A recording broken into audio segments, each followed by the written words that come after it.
अस्सलाम वालेकुम, आप देख रहे हैं स्पोर्ट्स बज़ और मैं हूं लुकमान अली। पेरिस ओलंपिक्स 2024 के तगड़े मुकाबले इस वक्त जारी हैं और पाकिस्तान भी उम्मीद लगाए बैठा है। साथ में दूसरी जानिब क्रिकेट से मुतल्लिक खबर यह है कि पाकिस्तान ने अपने 17 रुकनी स्क्वाड का ऐलान कर दिया है। बांग्लादेश के साथ टेस्ट सीरीज है, कौन शामिल है कौन आउट है इस पर बात करेंगे। मजमूई तौर पर ओलंपिक्स पर भी बात करेंगे, लेकिन आगे बढ़ने से पहले शामिल करेंगे आज की टॉप स्टोरीज। पाकिस्तान का बांग्लादेश के खिलाफ टेस्ट स्क्वाड का ऐलान, शान मसूद कप्तान जबकि सऊद शकील नायब कप्तान होंगे। पाकिस्तान ने इमामुल हक और नोमान अली को ड्रॉप कर दिया, जबकि मोहम्मद हुरैरा और कामरान गुलाम पहली बार टेस्ट टीम का हिस्सा। मेरा मकसद ओलंपिक्स में पाकिस्तान का नाम रोशन करना है, कौम मेरी कामयाबी की दुआ करे, अरशद नदीम का बयान। क्या ओलंपिक्स में मेडल के लिए पाकिस्तान का 32 साल इंतजार खत्म होगा? शायकीन ने अरशद नदीम से उम्मीदें बांध ली। ओलंपिक्स हॉकी इवेंट में भारत को सेमीफाइनल में जर्मनी के हाथों शिकस्त।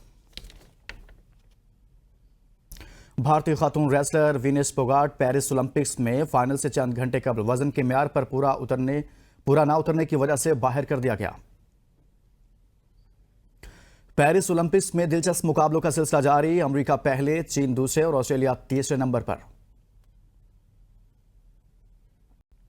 और भारत और श्रीलंका के दरमियान वनडे सीरीज का फाइनल मुकाबला कोलंबो में होगा। आज की टॉप स्टोरीज आपने जानी है। पेरिस ओलंपिक्स में मुकाबले जारी हैं, अरशद नदीम वहां पर मौजूद है, लेकिन एक अहम खबर यह है भारत से मुतल्लिक है कि भारतीय खातून रेसलर इस टूर्नामेंट से बाहर हुई हैं। एंड उस वक्त वो बाहर हुई हैं जब उनका फाइनल मुकाबला था। 50 किलोग्राम कैटेगरी का ये मामला था, लेकिन उनका वजन ज़्यादा हुआ। जब टेस्ट किया गया तो उसके बाद रेसलर वीनस फोगाट जो है उनको ओलंपिक से आउट कर दिया गया है। ये बहुत बड़ी खबर इसलिए है कि एन उस वक्त जिसके लिए आपने साल हर साल से मेहनत की होती है, तैयारियां की होती हैं, लेकिन बिल्कुल टूर्नामेंट में आप क्वालिफाई भी करते हैं, दीगर मुकाबले भी जीतते हैं, लेकिन फाइनल से कबल चंद ही घंटे पहले ऐसी खबर आ जाए कि आप उस टूर्नामेंट से आपको आउट कर दिया गया है, तो फिर क्या सिचुएशन होगी। लेकिन उस पर भारतीय ओलंपिक्स एसोसिएशन का जो बयान सामने आया, सिर्फ अफसोस का इजहार किया उन्होंने, लेकिन ये एक बड़ी खबर थी। पेरिस ओलंपिक्स में एक डिफरेंट चीज़ सामने आई, तो वो हमने आपके साथ शेयर की है। लेकिन आगे बढ़ेंगे, कुछ बात करेंगे हम क्रिकेट के हवाले से। क्रिकेट में पाकिस्तान की अगली सीरीज़ बांग्लादेश के साथ है और उस हवाले से पाकिस्तान ने अपना स्क्वाड जो है वो अनाउंस कर दिया है। अरशद नदीम फाइनल के लिए क्वालिफाई कर चुके हैं और फाइनल में अब उनका मुकाबला है। चंद ही घंटे बल्कि बाकी रह गए हैं और अरशद नदीम ने बहुत अच्छा परफॉर्म किया, बड़ा ज़बरदस्त परफॉर्म किया, जिसके बाद सबकी उम्मीदें उनसे वाबस्ता हैं। बाकी खेल क्रिकेट पर हम बात करते हैं। करोड़ों रुपया एक बजट इसके लिए रखा जाता है, लेकिन इसके बावजूद सूरत हाल ऐसी होती है क्रिकेट पर कि कहीं कहीं से हमें ऐसी कोई अच्छी खबर नहीं मिल रही। गुज़िश्ता कुछ सालों से मायूसी का शिकार है, मायूसकुन खबरें मिलती हैं, लेकिन अरशद नदीम वाहिद ऐसे खिलाड़ी हैं खेल के मैदानों में जिन्होंने पाकिस्तानी कौम को एक उम्मीद दी है और दुआ करते हैं कि वो कामयाब हों। उन्होंने खुद भी कौम से ये अपील की है कि मेरे लिए दुआ करें कि मैं कामयाब हूँ। उन्होंने क्या कहा, कैसे अपील की, वो सुनते हैं। सबकी दुआओं से अल्लाह ताला ने मुझे बड़ी इज्जत दी है। मैंने पेरिस ओलंपिक्स 2024 के लिए फाइनल के लिए क्वालिफाई कर लिया है, तो ये सब आप सबकी दुआओं का नतीजा है और मुझे बड़ी खुशी हो रही कि मैंने आप सबकी दुआओं से पहले ही थ्रो पे मैंने फाइनल के लिए क्वालिफाई किया है। तो मज़ीद मेरे लिए दुआ करें। फाइनल 8 अगस्त को है पाकिस्तानी टाइम के मुताबिक, रात को 11:25 पे। तो मज़ीद मेरे लिए दुआ करें ताकि मैं अच्छा परफॉर्म करूं और पाकिस्तान के लिए मेडल जीतूं। कह रहे हैं कि मज़ीद मेरे लिए दुआ करें। हमने देखा कि जब उनका मैच चल रहा था, उनका पूरा गांव, वो एक गांव से ताल्लुक़ रखते हैं कि गांव की ख़वातीन वहां पर मौजूद थी, उनके साथ उनका मैच देख रही थी। इसी तरह से उनकी वालिदा वहां पर मौजूद थी, वो भी मैच भी देख रही थी और साथ में वो दुआएं करती हुई भी नजर आई। तो ये तमाम सूरत हाल है, पूरी पाकिस्तानी कौम नज़रें लगाए हुए हैं। हमारे साथ इन तमाम मामलों पर बात करने के लिए मौजूद हैं स्पोर्ट्स जर्नलिस्ट उमर फ़ारूक कोलसन साहब। उमर, बहुत शुक्रिया, आपने हमारे लिए वक्त निकाला। सबसे पहले क्रिकेट पर तो हम बात करेंगे, लेकिन अरशद नदीम की इस कामयाबी जिससे पूरी कौम की एक उम्मीद बन गई है, इस पर कोई कमेंट करें आप।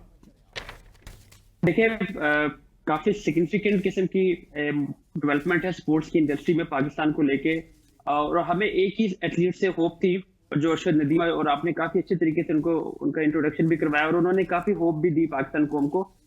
देखिए, इस टाइम डिबेट ये चल रही है कि पाकिस्तान की जो अभी प्रेजेंट ईरा है, इसमें सबसे जो मेजर जो स्पोर्ट्स पर्सन है वो अरशद नदीम का नाम टॉप ऑफ द लिस्ट आ रहा है। लोग डिस्कस कर रहे हैं, लोग हाइप अप कर रहे हैं, लोग इंस्पायर हो रहे हैं उसके इस डेवलपमेंट की वजह से।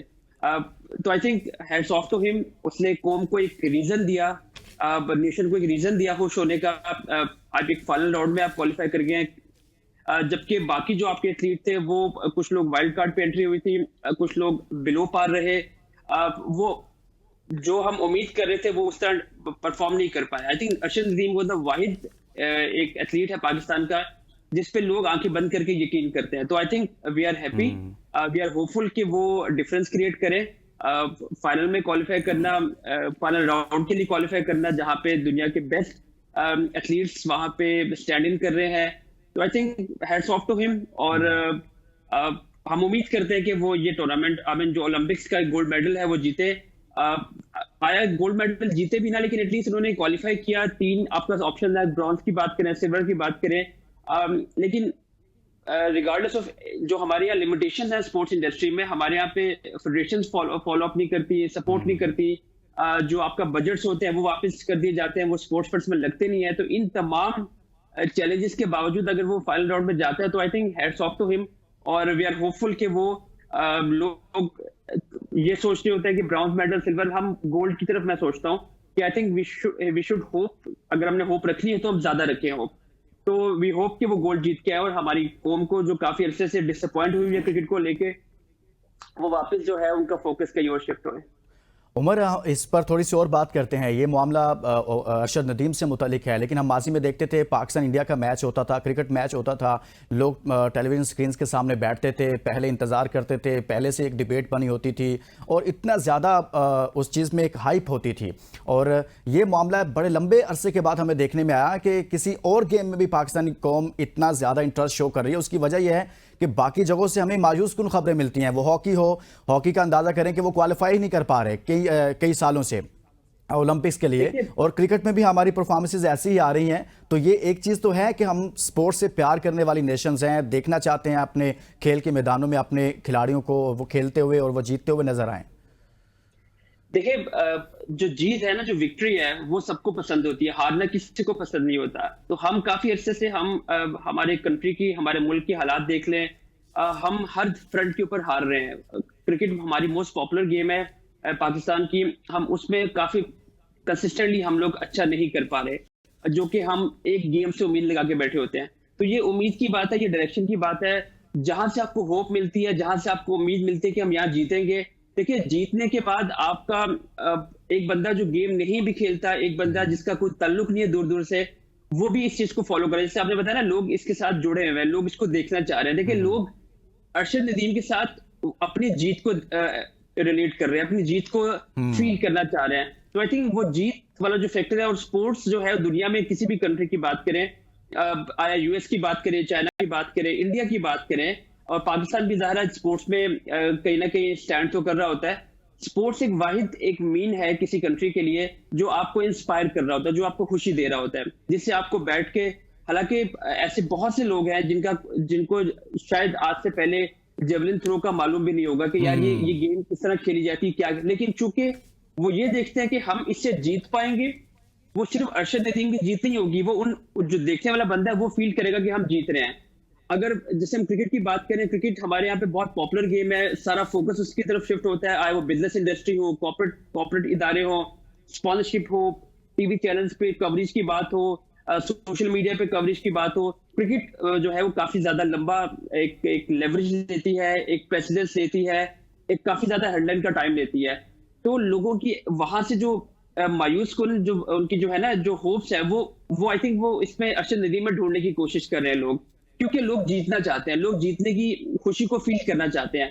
आई थिंक ये वो चीज है जो अरशद नदीम, अभी फाइनल भी होना है, मैं अपनी होप्स ऊपर रखना चाहता हूँ। आई थिंक वो अरशद नदीम की शक्ल में अपने आप को जीतता हुआ देखना चाहते हैं, क्योंकि लोग बहुत डिप्रेस चीजों को लेके, आया हमारे जो हेडलाइंस होती हैं वो पॉलिटिकल लेवल पे हमेशा डोमिनेट करती हैं। कभी बिजली के बिल पे बात होती है, कभी महंगाई पे बात हो रही होती है, कभी मुल्क के हालात पे बात हो रही होती है।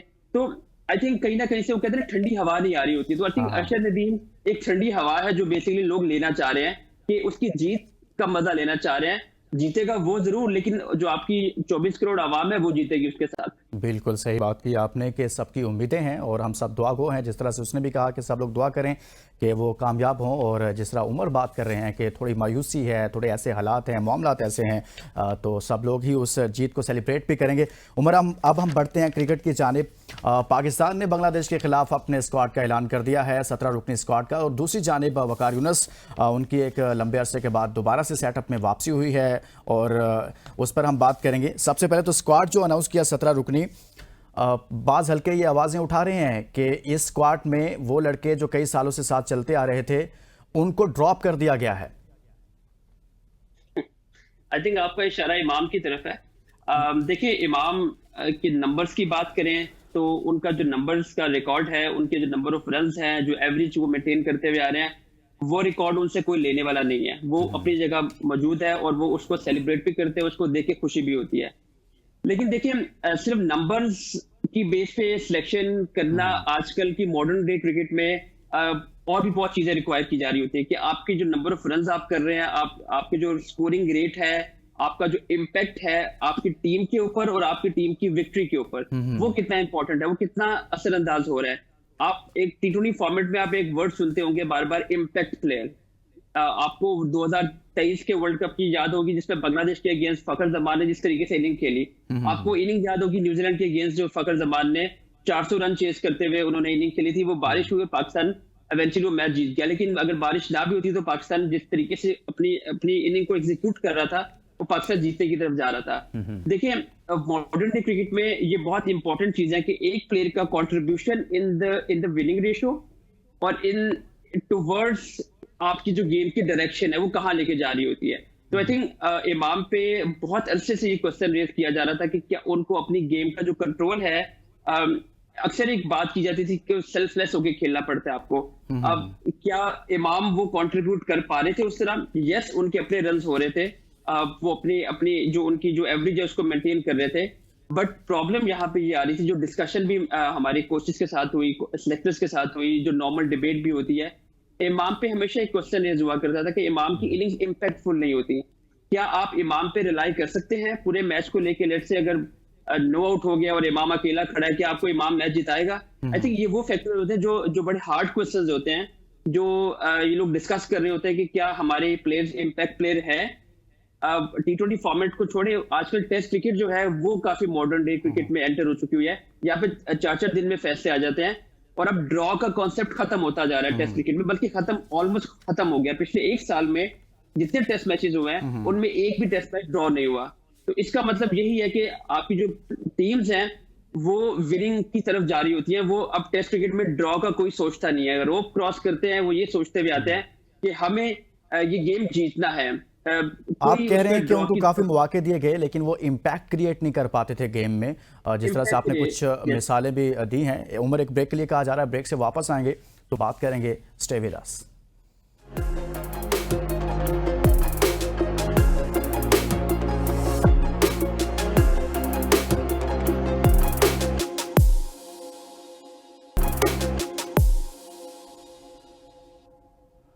Welcome back. हम बात कर रहे हैं पाकिस्तान स्क्वाड का। बांग्लादेश के खिलाफ पाकिस्तान ने अपने स्क्वाड का ऐलान किया है, लेकिन कुछ प्लेयर्स जो कई सालों से टीम के साथ चल रहे थे, कुछ सालों में उन्होंने मुख्तलिफ सीरीज़ खेली, जिनमें इमाम उल हक शामिल हैं, हसन अली शामिल हैं, नोमान अली हैं, मोहम्मद वसीम जूनियर हैं, इनको ड्रॉप कर दिया गया है। कुछ नए लड़कों को मौके दिए गए हैं। हमारे साथ स्पोर्ट्स जर्नलिस्ट उमर फारूक कोलसन मौजूद हैं। उमर, आप समझते हैं कि इमाम को ड्रॉप करना, जैसे आपने खुद भी बता दिया कि वो इम्पैक्ट क्रिएट नहीं कर पा रहे थे, लेकिन साइम अयूब जिनको अभी हालिया T20 में भी मौका दिया गया, उससे पहले भी और फिर ऑस्ट्रेलिया के खिलाफ भी सीरीज खिलाई गई, लेकिन वो भी कोई इम्पैक्ट क्रिएट नहीं कर पा रहे, लेकिन उनको इसके बावजूद शामिल कर लिया गया। इसकी वजह क्या हो सकती है? देखिए, जब आप लॉन्ग टर्म इन्वेस्टमेंट की बात करते हैं तो आप ये नहीं सोचते कि 1 या 2 इनिंग में क्या किया सैम अयूब ने। यू हैव एन इन्वेस्टमेंट, आपने इन्वेस्टमेंट करनी है उसके ऊपर, आपने उसका टैलेंट देखा है, आपने उसका पोटेंशियल देखा है, आपने उसका एटीट्यूड देखा है। तो ये तमाम फैक्टर्स ऐड इन होते हैं आपकी सिलेक्शन के लिए। सिर्फ नंबर्स की गेम, आजकल जो हम बात करते हैं ना, नंबर्स की गेम, आप जब कोई लड़का आपस में जब उनका कंपटीशन हो रहा हो तो वहां पे नंबर्स गेम में आप मार्जिन डाल सकते हैं, लेकिन सिलेक्शन के लिए बहुत चीजें आजकल मैटर करती हैं। आपने शायद वकार यूनुस को 2 दिन पहले जो प्रेस कॉन्फ्रेंस हुई है उसमें सुना होगा जी जी, कि हम जिस तरीके से क्रिकेट खेल रहे हैं ऐसे नहीं चलेगा, हमें अपने आप को अपलिफ्ट करना है। तो आई थिंक आपका एटीट्यूड, हमारा प्रॉब्लम पाकिस्तान क्रिकेट का ये रहा है कि हम अपने होम सीरीज में, आपने देखा होगा अपने पिछले 2 सालों में जितने मैचेस खेले हैं दुनिया में, आप ऑस्ट्रेलिया चले जाए, आप इंडिया चले जाए, होम टीम्स, इवन बांग्लादेश आप चले जाए, बांग्लादेश अपने होम गेम्स नहीं हारती, कोई टीम अपने घर पे गेम नहीं हारती। हम अनफॉर्चुनेटली अपने घर पे गेम हारे हैं। उसकी वजह ये है, ऐसा नहीं कि रन्स नहीं हो रहे होते, एटीट्यूड का प्रॉब्लम होता है। ये एक काफी लंबी डिबेट होती रही है। अगर आप फॉलो करते हैं स्पोर्ट्स को, कि लड़कों को सेल्फलेस होना पड़ेगा, लोगों को सेल्फिश वाला मोड से बाहर आना पड़ेगा। मैं ये नहीं कह रहा कि इमाम सेल्फिश है या एक्स्ट्रा सेल्फिश होकर खेलते हैं। प्रॉब्लम ये है कि आपको सेल्फिश नहीं होना, आपको सेल्फलेस होना है। आप 50 बॉलों पे अगर आप 100 करें, ये जरूरी नहीं कि आपको जो है वो आपको स्ट्राइक रेट बेहतर करना होता है। उमर, ये आपकी जो सेल्फिश रन वाली जो होते हैं, बात होती है, ये सेल्फिश कल्चर प्रमोट किसने किया, कब हुआ ये पाकिस्तान टीम में? देखिए पाकिस्तान क्रिकेट पिछले काफी अरसे से, जब आपके हालात, जब आप हार रहे होते हैं तो हर बंदे को अपनी अपनी पड़ जाती है कि यार एटलीस्ट मैं कप्तान, रेलेवेंट रहने के कैप्टन लिए। समेत या कैप्टन के अलावा? देखिए किसी को सिंगल आउट तो नहीं करेंगे, लेकिन हाँ। नॉर्मली एक कल्चर, जब आप डिफेंसिव होते हैं, जब आप हार रहे होते हैं, तो आप इनसिक्योर फील करते हैं इंटरनली। और हर लड़के को लगता है कि यार मुझे रेलिवेंट रहने के लिए क्या करना पड़ेगा। देखिए बैटर को रन्स करने हैं, बॉलर्स को आउट करने हैं। वो ये नहीं सोचता कि क्या ये टीम को हेल्प कर रहे हैं रन्स के नहीं कर रहे। तो हर बंदे की कोशिश ये होती है कि हम वो रन्स कर ले ताकि हम अगले मैच के लिए हम सिक्योर हो जाए। तो ये एक एटीट्यूड था, ये एक सोच थी, एक माइंडसेट था जो काफी अरसे से ये पनप रहा था सिस्टम के अंदर, जो कि इसको कहीं ना कहीं आपको क्वैश करना था, जो कि नहीं हो पा रहा था। आई थिंक नहीं हो पा रहा था। लेकिन उमर, अब सवाल यह है कि वकार यूनुस आए हैं, इस तरह से ही है जैसे वजीर आजम ने अपने साथ नायब वजीर आजम इसहाक डार को रखा है, इसी तरह से ऐसे लगता है कि चेयरमैन पीसीबी ने वकार यूनुस साहब को बतौर नायब चेयरमैन पीसीबी के तौर पर ही सामने लेकर आए हैं। बहुत सारे इख्तियारात हैं उनके पास, बहुत पावरफुल शख्सियत के तौर पर सामने आए हैं। लेकिन बाज़ लोग कहते हैं कि वो जब भी आते हैं, बार बार आते रहे, सेटअप का हिस्सा बनते हैं, मुख्तसर वक्त के लिए ही रह पाते हैं, मसाइल हो जाते हैं प्लेयर्स के साथ। और सवाल मेरा ये है कि क्या ये तमाम जो सूरत हाल पाकिस्तान क्रिकेट को दरपेश है, जो बहरान है, वो पाकिस्तान क्रिकेट को इस बहरान से निकाल पाएंगे? देखिए आपने बहुत ज्यादा उम्मीदें वकार यूनुस से लगा ली हैं। देखिए वकार का रोल ये नहीं है कि वो आपकी उम्मीदें जो है उसको, देखिए आप ये क्यों भूल जाते हैं कि एक कोचिंग स्टाफ एग्जिस्ट करता है जिसमें Gary Kristen white ball cricket को देखते हैं और जेसन गिलेस्पी टेस्ट या रेड बॉल क्रिकेट को आप समझ लें, उसको फॉलो अप करते हैं। तो इवेंचुअली जो रिजल्ट्स हैं वो इन कोचेज ने आपको निकाल के देने हैं। वकार यूनुस का काम है कि इन लोगों को अपनी लाइन पे रखना, डायरेक्शन पे रखना, वकार को हर चीज में घसीट के लाना कि जो वकार ये करेगा, वकार मसीहा बनेगा। देखिए वकार को क्रिटिसाइज किया जाता है फॉर दैट रीजन कि इन्होंने पास्ट में आके कोचिंग में कोई डिफरेंस क्रिएट नहीं किया। लेकिन जब आप कंपेयर करते हैं एक मेजर चंक के 10 सालों में, अगर वकार नहीं है तो बाकी कोचेज ने क्या कर लिया था। उसने भी अभी पिछले 2-3 सालों से जो पाकिस्तान टीम के साथ हो रहा है, इन कोचेज ने क्या कर लिया था। देखिए प्रॉब्लम यार ये प्रॉब्लम का जो मेन जड़ है वो आपकी जो मैनेजमेंट है, आपका जो क्रिकेट बोर्ड है, वहां पे काफी चेंजेस हो रही होती है, जिसकी वजह से उसका इम्पैक्ट आपकी टीम पे पड़ रहा होता है। किसी को कुछ नहीं पता होता कि कौन आज है, कौन कल है, कौन परसों कौन नहीं है। तो आई थिंक परफॉर्मेंसेस का जो ताल्लुक होता है वो आपके बोर्ड कितना कंसिस्टेंट है उसके साथ भी काफी हद तक जुड़ा होता है। क्योंकि अगर प्लेयर सिक्योर नहीं है तो वो भी अपनी अपनी करेगा। जैसे मैंने आपको अपने सेल्फिश की बात की है, जब आपको ये नहीं पता, आपके साल में 2-2, 3-3 कोच चेंज होते हैं, आपको मालूम ही नहीं है कि भाई हमें किस डायरेक्शन में जाना है, तो परफॉर्मेंस उस तरह आती नहीं है। वकार का रोल इस बार कोचिंग में नहीं है, ये आपको अंडरस्टैंड करना पड़ेगा, ना ही सिलेक्शन में है। वकार का काम इन चीजों को ओवरसी करना है कि एटलीस्ट जो सिस्टम, देखिए काफी अरसे के बाद पाकिस्तान क्रिकेट बोर्ड में एक परमानेंट सेटअप आया। उससे पहले आपने देखा होगा जकाशरफ 1 साल रह के गया, 1.25 साल रह के गया, नजम सेठी साहब थे, रमीज राजा साहब 1 साल के लिए आए और वो भी चले गए। तो ये पिछले 3 टेन्योर ऐसे थे जिसमें चीजें काफी ऊपर नीचे होती रही हैं। तो प्रॉब्लम यहाँ पे नहीं कि ये पहला टेन्योर है एहसान मानी के टाइम के बाद जो कि हमें लग रहा है कि थोड़ा लंबा चलेगा, आपको एक स्टेबिलिटी मिलेगी। तो जब किसी सिस्टम को स्टेबिलिटी मिलती है, जब आपकी कोचेस को स्टेबिलिटी मिलती है, जब कोचेस इन एंड आउट हो रहे होते हैं, तो आपको प्लेयर्स को भी पता नहीं होता कि हमें किस तरफ देखना है, कहाँ से बेहतर अपनी परफॉर्मेंस निकालनी है।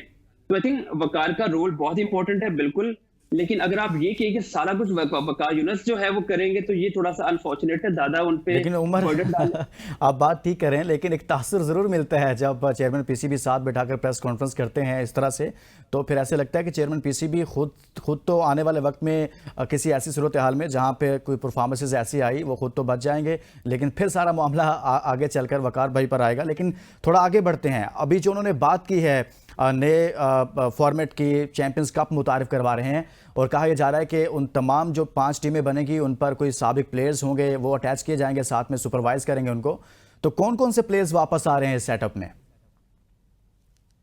देखिए, अभी ऑन पेपर तो कोई नाम सामने नहीं आया, ऑन रिकॉर्ड कोई नाम सामने नहीं आया, लेकिन अगर हम बल्कि स्पेकुलेट भी नहीं कर सकते, लेकिन जो हमारे क्रिकेट में 90s के प्लेयर हैं, जो हमारे रिस्पेक्टेबल प्लेयर हैं, लाइक पीपल लाइक मिसबा की बात करें, मुश्ताक अहमद की बात करें, ये लोग सैर फहरिस्त हैं। इनके नाम जो है वो कॉरिडोर्स में काफी चल रहे हैं कि ये लोग जो है वो इनको टीम दी जाएगी। देखिए, बट प्रॉब्लम ये नहीं है कि उनके आने से चीजें एकदम बेहतर होंगी।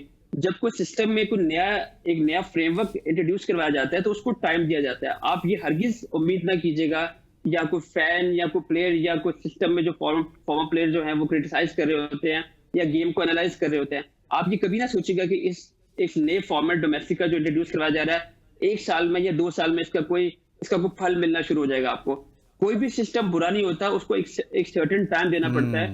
फ्लॉज होते हैं, हर सिस्टम में फ्लॉज होते हैं, उनको आपको फाइन ट्यून करना पड़ता है, उनको बेहतर करना पड़ता है।